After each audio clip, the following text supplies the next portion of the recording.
Inilah kisah pemuda yang bukan ahli ibadah, tapi derajatnya setingkat dengan wali Allah. Pada sekitar abad ke-5 Hijriah, di sebuah wilayah bernama Kharaqan, wilayah Persia, pernah hidup seorang waliullah bernama Syekh Abu Hasan Al-Kharaqani. Pada suatu hari seorang muridnya bertanya kepadanya, Wahai Syekh, di tengah banyaknya ahli ibadah dan ulama besar di kota ini, siapakah sebenarnya sosok yang paling mulia kedudukannya di sisi Allah saat ini? Sang murid mengira gurunya akan menyebut nama seorang ulama besar atau ahli ibadah yang jidatnya hitam karena sujud. Syekh menjawab, Ikutlah denganku. Kita ke masjid besar, Guru. tanya sang murid sembari bergegas menyusul. Tidak, kita ke pasar. Mereka bergegas berjalan menuju pasar. Tiba di sudut pasar, sang guru menunjuk seorang pemuda yang pakaiannya penuh tambalan dan baunya tidak sedap karena pekerjaannya adalah membersihkan kotoran dan sampah pasar.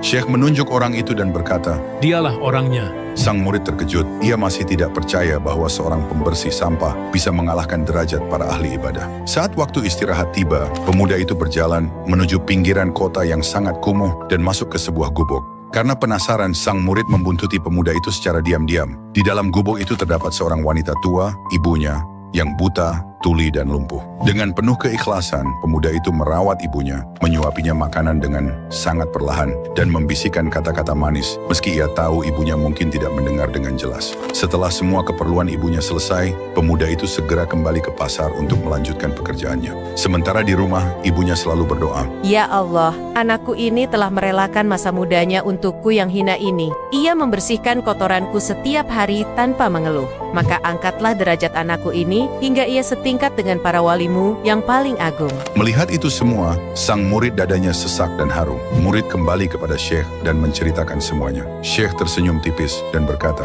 Engkau melihatnya sekarang, banyak orang mencari Tuhan di dalam masjid dengan dahi yang sujud. Tetapi pemuda itu menemukan Tuhan di telapak kaki ibunya. Ia bukan menjadi mulia karena ilmu atau zikirnya yang panjang, melainkan karena doa ibunya yang menembus langit.